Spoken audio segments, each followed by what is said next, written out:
Amen. Praise God. Hallelujah. Thank you, praise and worship, for all those songs. I pray that those songs that we sang to the Lord are sweet aroma in His sight. And it's another beautiful day that the Lord has gathered His children to listen and be nourished, be strengthened, be encouraged, be admonished, be blessed by the Word of God. And we've been discussing the book of Philippians for 3 weeks now, and this is the last chapter of the series that we were discussing. And I hope you still remember some of the lessons that we have been discussing for the past few weeks. And before I start, I'd just like to read the portion in Philippians chapter 4, verse 12 to 13, and I would like everyone please to stand up to give honor to the reading of the Word of God. If you have your Bible, you can turn it to Philippians chapter 4, verse 12 to 13. And this is what it says. I know how to get along with humble means, and I also know how to live in prosperity. In any and every circumstances, I have learned the secret of being filled and going hungry, both having abundance and suffering need. I can do all things through Him who strengthens me. Let us pray. Father God in heaven, O Lord, truly we are blessed that You have brought our steps in this place to gather, to give You praise, to honor You with our lives, O God, and to listen to Your word.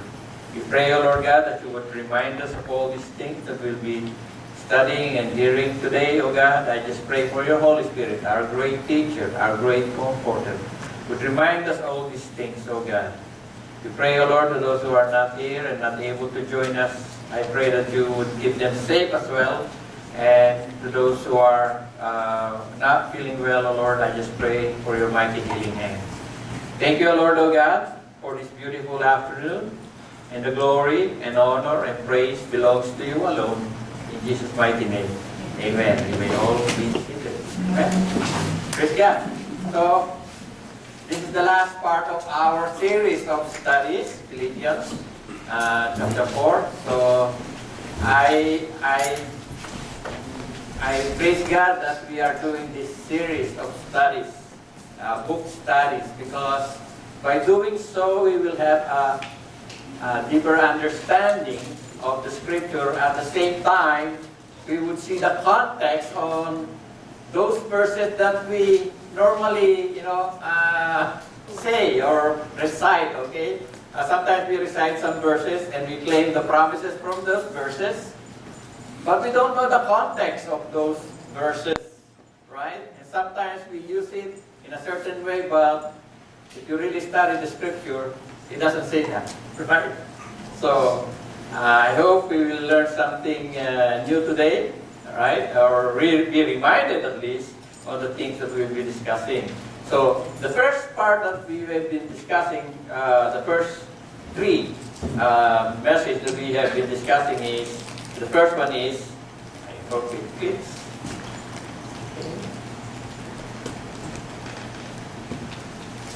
That's one. Okay. No.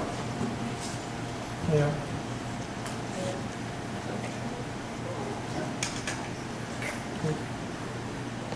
Technical difficulties. Okay. The first message that we have in Philippians 1 is about believers' life purpose. Okay, and what is our purpose?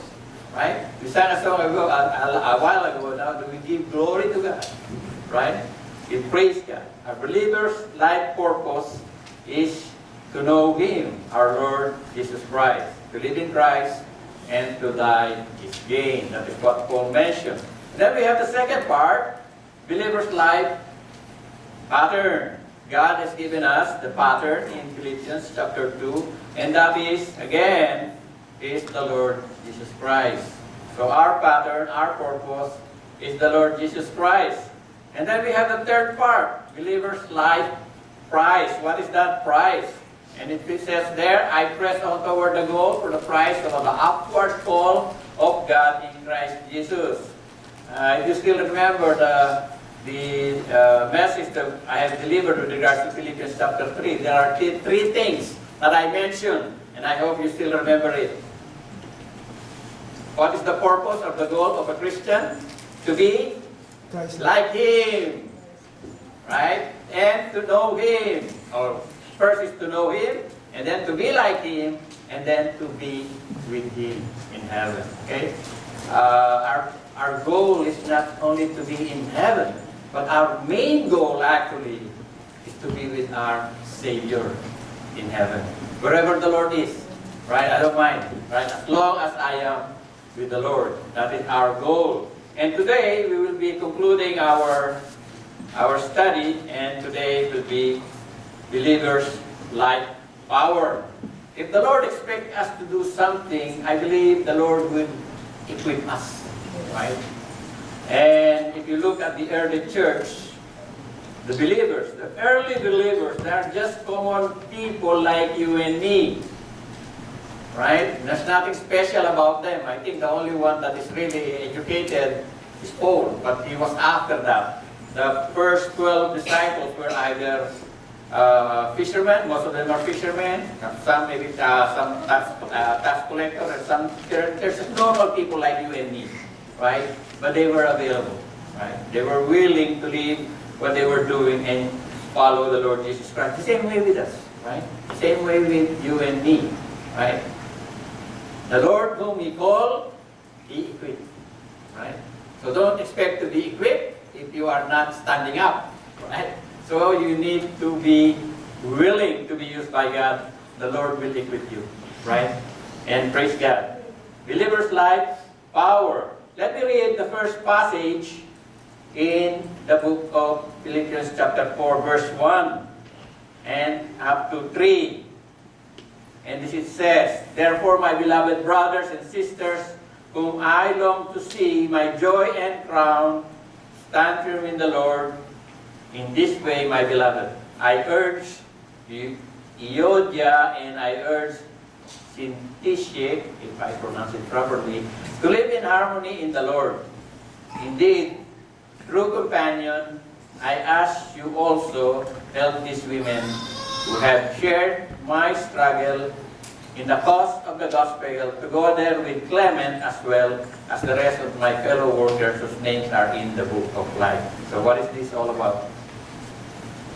Talking about restoring broken relationship, right? He was saying here, I urge you, Euodia, and I urge you, Syntyche, right? So there are, these two women are believers in the church of Philippi, and they don't get well with each other, okay? They don't get along, right? There is somehow some rift between these two people, right? They're both believers, imagine, both believers, but they don't get along. I hope nobody here, that doesn't get along with another sister, okay? I was just looking, maybe there's also men, but only specify the women. Okay? So, it says here, I urge you, this lady and the other lady, to live in harmony in the Lord. So, brothers and sisters, if you have, some disagreement with each other, you better settle it, because it becomes a hindrance when you serve the Lord. How can you, let's say you're part of the praise and worship. How can you praise and worship? And then, when you see somebody in the front, you don't feel well, right? You have this resentment in your heart. So Paul addressed these things. Imagine your name is broadcast in the whole church. Specifically mention these two people. Imagine that, if you broadcast to Sister Sugar and Sister this, you're not getting a bell and everybody knows, right? And Paul is saying here, indeed, true companion. Well, if you have your, I don't know what translation you have here, it says there, indeed, true companion, I ask you also. They translated the true companion or fellow worker, but if you look at it, it seems to be that this is a personal name of a Christian. And his name is Syzygus, right? That is his name. But it means fellow worker. That is what it means. But, some translation, they just translate it as fellow worker. But actually, if you look at it, that's why it says there, I ask you also, Syzygus, fellow worker. It's another person talking here, including Clement. So there are 4 names here that are mentioned. Euodia, Syntyche, and Syzygus, and Clement. He was asking 2 guys to mediate in behalf of the 2 ladies. Why do you need 2 guys? To hold one each other, maybe? So, praise God. We are called, or we are asked, based on Paul's writing to the Philippians, right, to restore broken relationships. If there's something in the church that don't get along very well, it's our responsibility to bring them together, right? It says there also that that these brothers and sisters, that their names are in the book of life. They are believers, but their resentment, their animosity becomes a hindrance in serving God. Right? So this is the first thing. It says there, restore this relationship. Right? We are asked the same way in this church, and I hope we don't have an Euodia here or Syntyche. Right? I just pray and hope na wala. Praise God. So that's the first thing. We were asked to restore broken relationship. Next, I will read the next passage from 4 to 7. Rejoice in the Lord always. Again I say, rejoice. Let your gentle spirit be known to all people. The Lord is near. Do not be anxious about anything, but in everything by prayer and pleading with thanksgiving, let your request. It's a matter of maybe 6 inches. Right? So, the Lord is near. If the Lord is near, it says there, you should be glad, you should always rejoice. And he keep on repeating, and I say again, rejoice. Why? Because the Lord is near. Our help is near. He is not far. So he says there, do not be anxious about anything or everything in prayer, and with thanksgiving, make your request be known to God. Okay, it says there, make your demand be known to God? No. Make your request. Right? Your request be known to God. Because, when you pray, you don't know better than God. God knows better than you. Okay? So sometimes we pray for something and we don't get it. Sometimes when we pray, we get it. Sometimes when we pray, we get something else. Right? And sometimes we wonder, why did not the Lord answer my prayer? Instead of this, He gave me this. I was asking for patience, and He gave me trials. Lord, I already have enough trials. Yes, the Lord says, you have enough trials, but you don't have enough patience. That's why I'm giving you more trials, so that you could experience patience. Right? And sometimes we wonder why these things are happening. We are asking for something, but the Lord gave us something else. It's just because the Lord knows better. The Lord knows better, and He has something for you better than what you are expecting.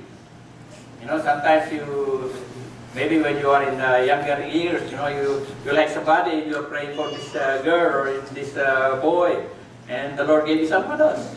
Right? It's just because the Lord knows better than you. Right?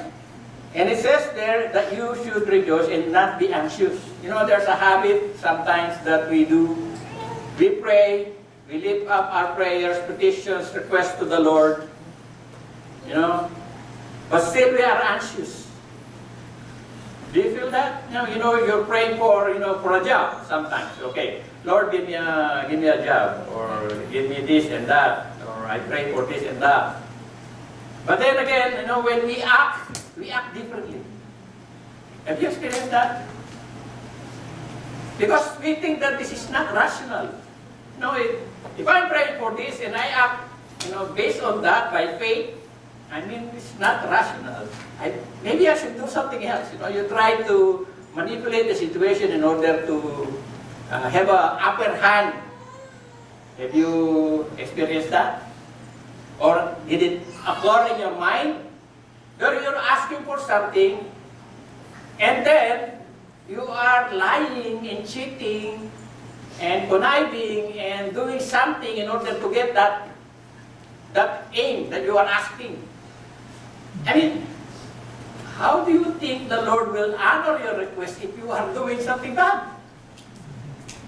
You don't trust God, right? You're manipulating the situation in order to have a gaining advantage. If you truly trust God, do what is right and leave the rest to God. That is what Charles Stanley, I remember Charles Stanley with this, he always says this one. His father told him, or grandfather I believe, told him, if the Lord says to you to hit your head on the brick wall, you hit your head on the brick wall. Because the moment you hit your head in the brick wall, the Lord will create a hole in that brick wall. And, so he was keep on saying, trust God, obey God, and leave the consequence to Him. Leave the consequence to the Lord. Do what is right, leave the consequence to Him. Right? Don't manipulate the situation in order to get your whatever you're aiming at, right? And this is why he says, we have peace. If we trust God, if we just let go, right? And not be anxious and worried and what's going to be. If I do this, I know I'm going to be. There's so much things in our mind. But the Lord says, by prayer and supplication, make your request be known to God. And the peace of God, which surpasses all comprehension and understanding, will guard your heart and mind in Christ Jesus. You will have peace. I tell you, brothers and sisters, if you do what is right, if you do what the Lord will is, you will have peace. Because you leave the consequence to Him. I've tried this many times, and it always ends up in a good way. I never manipulate the situation. One time I remember we have a manager, and that manager is so mean. When I was in Saudi, this guy is so mean. He was notorious for sending people home to the Philippines. That's how notorious he is, right? So the people are afraid of him. So one time while I was working, in the States, there is a pulpit like this, and it has a power. You can push the button, it goes up and down. I didn't know it's 110. Right? So we were setting, and then I plug it to 220, and it busted, burned, right? And the guy, the electrical guy, found out that I plug it in, and it got busted. And they tried to figure out a way to save my neck. Right? You don't want to say, oh, Willie, plug this one, that's why it burned, because there is a conference. This is the governor of Dammam area. So the speaker will be there and it's not working. So they want to find something to solve the problem, and the manager asked the electrician, what happened? Oh, this pulpit was borrowed outside and they brought it back and it was broken. That's what he said, because he doesn't want to make me in trouble, right? And then the manager called Willie. So he called me, right? And then, Will, what happened? I said, I plugged it into 20. Exactly said, I plugged it into 20. So he was saying some cursing in Arabic. I didn't understand it. And he said, okay, go. Just go. So nothing happened. Nothing happened. It's just because, if you stand on what is right, you don't need to be worrying about anything. You're standing on what is right and good. Leave the consequence to God. If something happened, well, praise God. Maybe this is the will of God. By doing what is right and you are in trouble, praise God. Right? But if you are doing something bad and you are in trouble, don't blame God. Okay? So, this is what it says there. Rejoice in the Lord always, and again I say, rejoice. It's easy to rejoice when everything is smooth sailing. Easy to say rejoice when, you have, your bank account is full. Right? When you have full-time job with benefits and all these things. But what if your job is going to end maybe next year? Right? Our company actually is moving, I believe, in Markham, and I have no plan of going to Markham if they're going to move. So most likely our company, if that continue to do this one, will be until March next year. We will be ending our lease, and they will be going there. So by March next year, I may not have a job. And my wife is part-time, okay? So I don't worry at all. I said, oh Lord, if you want the company to stay, okay, praise God, I want it because I just need 3 years more. I'm 62, so plus 3, 65. Then you can close. Praise God. But I said, okay, whatever the Lord wills, I don't worry at all. Because I know the Lord, when He closes one door, He will open another door. Full-time ka na nga, kuya. Yeah. So, brothers and sisters, the secret is trusting God. Trusting God. Okay? Not only in the mind, but also in our action. Because sometimes we say something, we think something, but we do something differently. Right? It shows we don't really trust Him. We just say we trust Him, but we don't. Because we are betrayed by our actions. Right? So the secret, to be glad and joyful, obey. Obey the Lord, right? Rejoice always. I say, the Lord. And again, rejoice. The Lord is near. Brothers and sisters, the Lord is close, watching over you and me. Okay? So praise God. So I hope everybody will be happy after this. Praise God. Next one. Reflect. Okay? Verse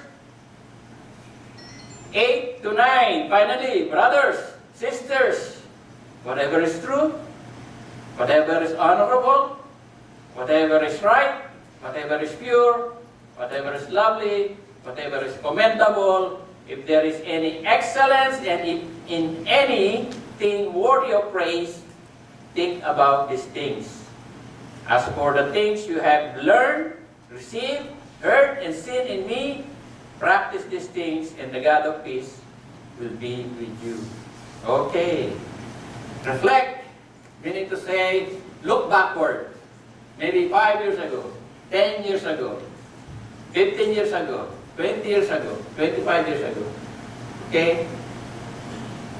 If you just go a little bit farther, I was in Saudi Arabia more than 25 years ago. I didn't know that I'll be here in Canada. Right? 20 years ago, my wife and I were starting as a family. She doesn't have any money, I don't have any money. And we're glad both of us doesn't have any money because she cannot say I married her because of her money, and she didn't marry me because of my money, because both of us we don't have money. And when we got married, so believe it or not, we only spent 3,000. Okay? 3,000. 3,000 Canadian dollars. We have 70 guests, right? And we started from nothing, zero. Right? And our guests keep on asking, Will, what do you need? What do you need? I only have one answer. Whatever you're thinking, I don't have it. Because from zero, you don't have anything, right? So praise God. That was more than 25 years ago. Praise God. Nothing. I only work in a company that, I'm only earning 800 bi-weekly. She's working only like 3-4 hours part-time. We have one daughter, right? Mortgage is 800 bi-weekly. My salary is 800 bi-weekly. And she's part-time. Imagine that. Are you going to survive? But praise God, by next year, we'll be finishing our mortgage. Wow. Okay, so brothers and sisters, those who still have mortgage, trust God. Believe that He will provide for your need but you have to be a good steward of the blessings of God. Amen. Okay? You have to be a good steward. Right? For 16 years, we never left Ontario. 16 years. Not even Quebec. Right? We got our passport in 2015, I think, or 16. We've been here like more than 16 years. We never have a passport. We never left the country for 16 years. Right? But praise God. You know, if you are a good steward, the Lord will bless you. Right? Bless you in many ways. The Lord has blessed me in many, many ways. Many, many ways that I cannot I cannot tell everything that the Lord has done to me. But this is what it says here. Reflect on God's faithfulness. What the Lord has done to you for the past years. Have you seen God's faithfulness in your life for the past years? And the Lord is saying here, Paul is saying here, whatever is true, honorable, what is right, pure, lovely, commendable. You know, think about these things. Stop thinking negative things. You know, that's the thing that gives you problem. What if? Most of those what if never happen. Yes, I tell you, most of those what if, they never happen. Right? Trust God, right? The Lord will provide for you, right? And, you know, our mind is like a sponge, right? Whatever we put in there, whatever comes in, that's the one that comes out. You put garbage in there, garbage comes out. If you know that, you know, in the internet, there are a lot of garbage places, right? If you know these are garbage places, don't go to those places. Avoid going to those places wherein you wouldn't find anything that is true, you wouldn't find anything that is right, you wouldn't find anything that is pure and lovely and commendable. Right? Avoid those places.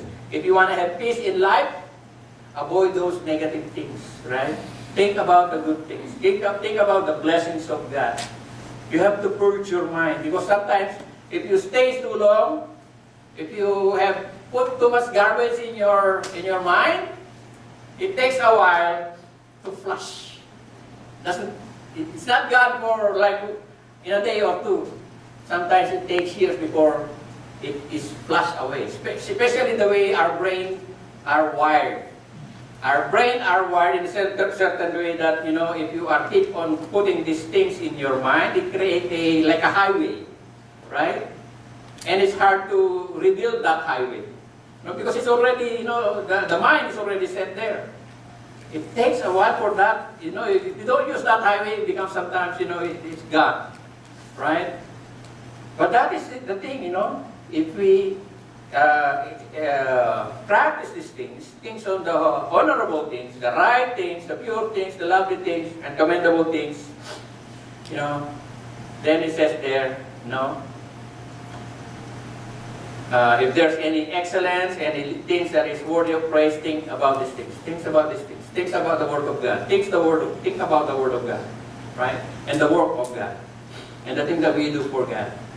As for the things you have learned, received, and heard, and seen, what does he do in there? Okay, just keep on learning, keep on receiving, keep on hearing.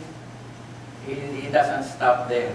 He says there, anything that you learned, received, and heard, and seen in me, it says there in the last part, practice these things. Right? Practice. Meaning to say, no? And the God of peace will be with you. Okay, brothers and sisters, it's not what we learn, it's not what we receive, or heard, or seen, you know, that gives us peace. What gives us peace? The things that we do, the things that we practice, not the things that we have in our mind. Because if it is in our mind, we receive it, we learn it, we heard it, we see it, but we don't do it, we do different things, then of course, no, that God or the peace of God would not dwell in your heart. Because you're doing something opposite on what you have learned. If you apply what you have learned, then you will have peace in God because you trust in God and you live the consequence to God. Instead of manipulating circumstances so that it would favor you in the end. Brothers and sisters, what we confess and what we do sometimes are two different things. We have to learn to trust God, right? Live the consequence to Him. Do what is right. Reflect on the faithfulness of God, and if I reflect on the faithfulness of God, I have seen many, many times, again and again, that the Lord has never failed me. Never failed me. Right? Reflect. No? Think about those things. Think about His goodness. Right? Praise God. Next one. Next one. Revive.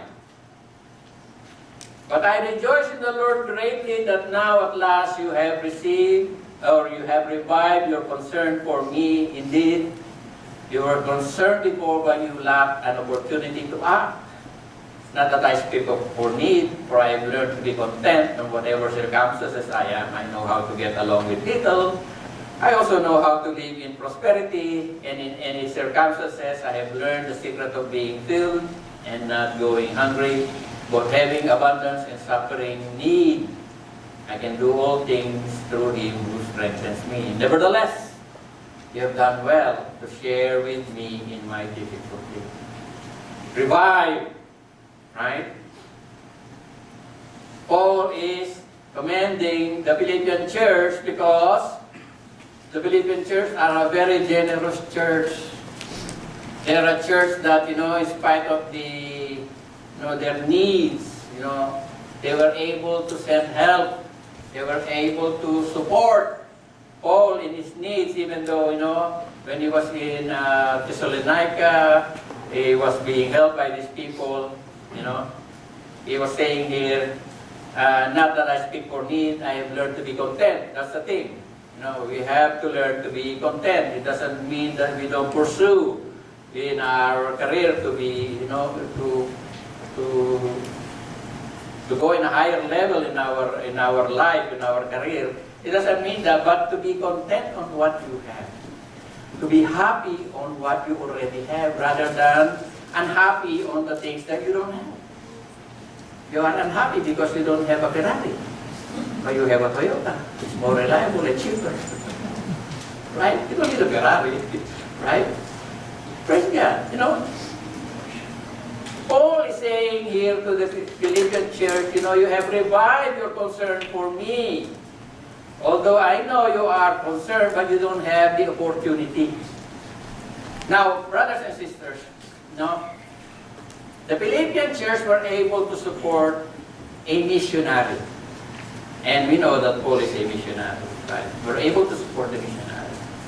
And the Philippian church, even though they are lacking money, they're not very rich, they were able to accumulate a certain amount of money to support him. Right? And I believe, as this morning our preacher is in the OMF, right? He's talking about mission. And it just struck me, because this is the same thing that I'm about to say. The church exists because of mission. Okay? The church exists because of mission, right?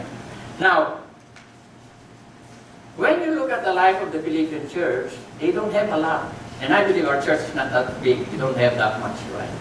But they were able to send money to support a missionary, right?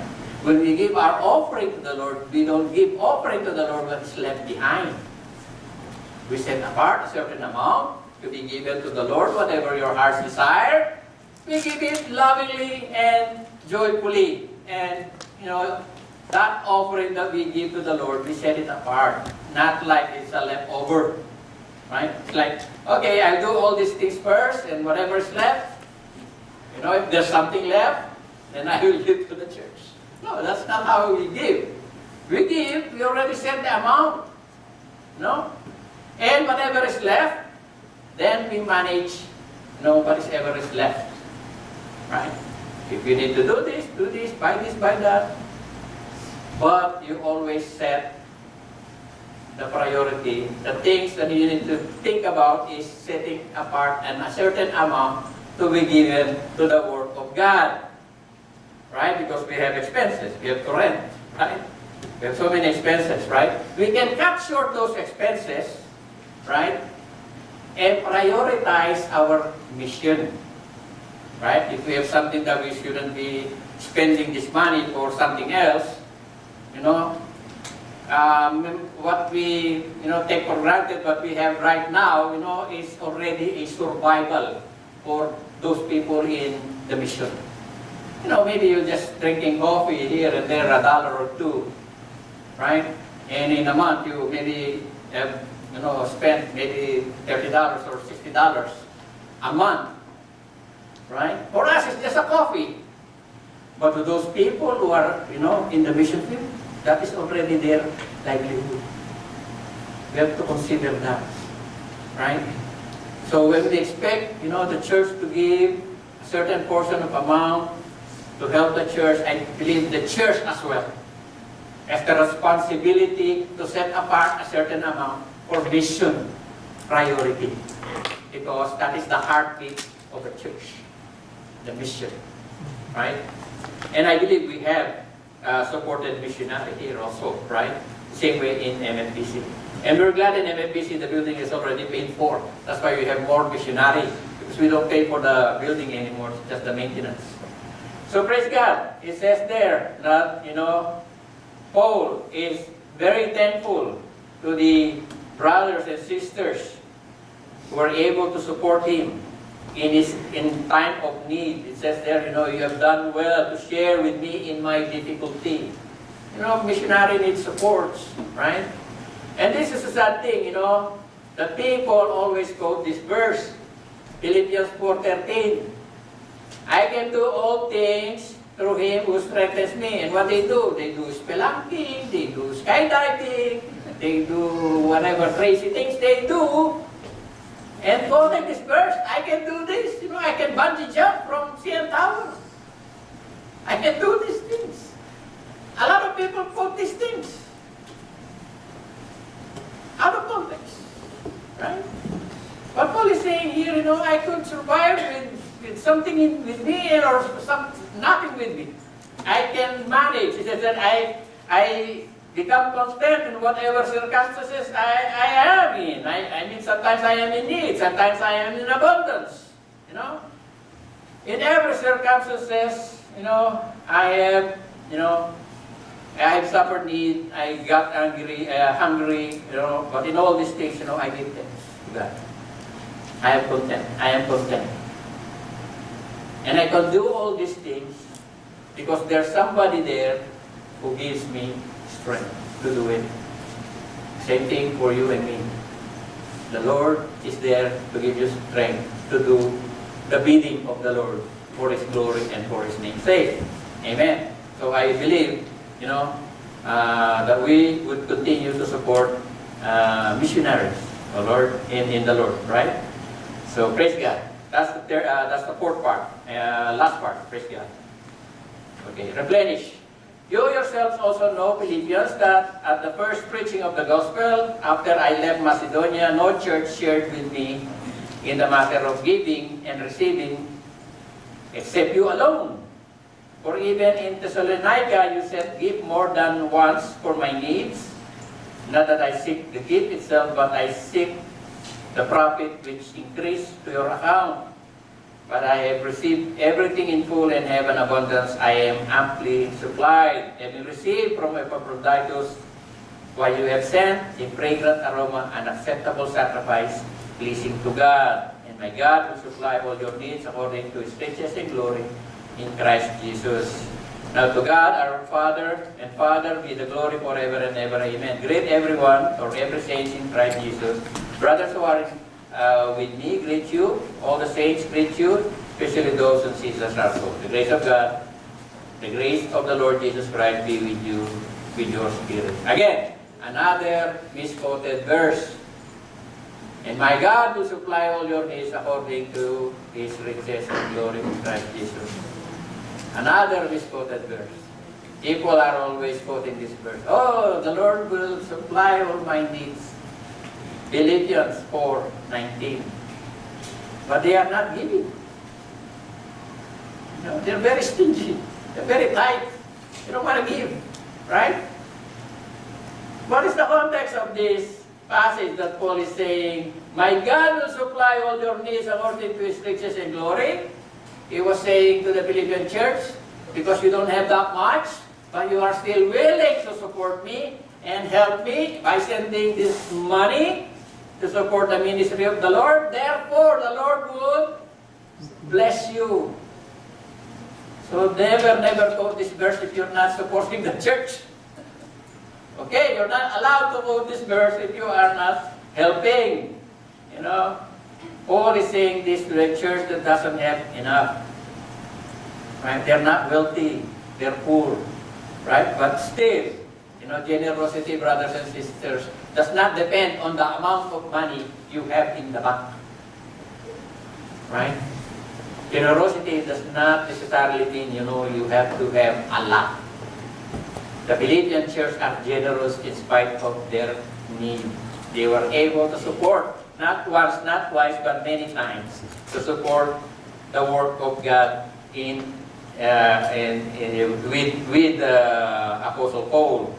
And it says there, I do not seek the gift itself. I seek the profit which increases to your account. Brothers and sisters, this is one thing that the Lord is saying to us again. Whatever we do, whatever support we give to the church, either it is your time, your financial support to the church, it is not in vain. It is credited to you and me. It says there, you know, I'm not seeking the gift itself, but I seek the profits which increases to your account. Where is that account? It's not in TV. Okay? It's not in RBC. Okay? That account is in heaven. Okay? It doesn't get depreciated. Right? You know, when there is a recession, your money goes down with it. No, there's no recession in heaven. Right? That is what the Lord says, you know. Your treasure in heaven. Right? So again, brothers and sisters, if we support the work of God, you know, it is not in vain. You know, there is always an account. You know, whatever you do for the Lord does not forget. Right? And as Paul mentioned here, you know, my God will supply all your needs. All your needs, not all your wants. Okay? If you need this, the Lord will provide for it. The same way when we pray, Lord, you know, the money that you're giving us, you only got going down the drain because we're renting. No? You're renting and, you know, the money goes down and it doesn't come back. So I said to the Lord, I pray one day that you would give us our own place, a place where we could, you know, call our home, shelter over our head. It's not too much to us, and we are not asking a mansion. We're just asking a simple house where we could live, you know, decently. And before I knew it, our kumare, Ligaya, praise God, came to the house, I think 2 weeks after, with an agent. And said, oh no, you just have to look for a house. I said, maybe this is the answer to it. But we don't have the money. We don't know if we're going to be approved by the bank because, as I said, you know, I'm only earning this much and this much. So praise God. Praise God. Right? So brothers and sisters, you know, trust God, do what is right, leave the consequence to it. God will never fail you. God has never failed me. He will never fail you if you trust Him. Right? Praise God. Now the question is, our topic is all about believers' life power. Now the question is here. We are asked to restore broken relationships. We are asked to rejoice in every circumstances. We are asked to reflect on God's faithfulness. We are asked to revive other people who are discouraged. And we are asked to replenish others in need. The question is, can we do that? Can we do that? I believe this is where it comes, where we can answer, we can do all things through Him who strengthens us. Let's pray. Father God, we give you praise. We thank you, O Lord God, because you have once more reminded us, O God, that you never fail in your promises. You inscribe us in the palm of your hand, and your promises that no matter what, you will never leave us nor forsake us, and we have seen your faithfulness in our life, in this church. Oh God, we just celebrated the 12th year, and I know, oh Lord God, that you will continue to sustain this church as long as we are preaching your word.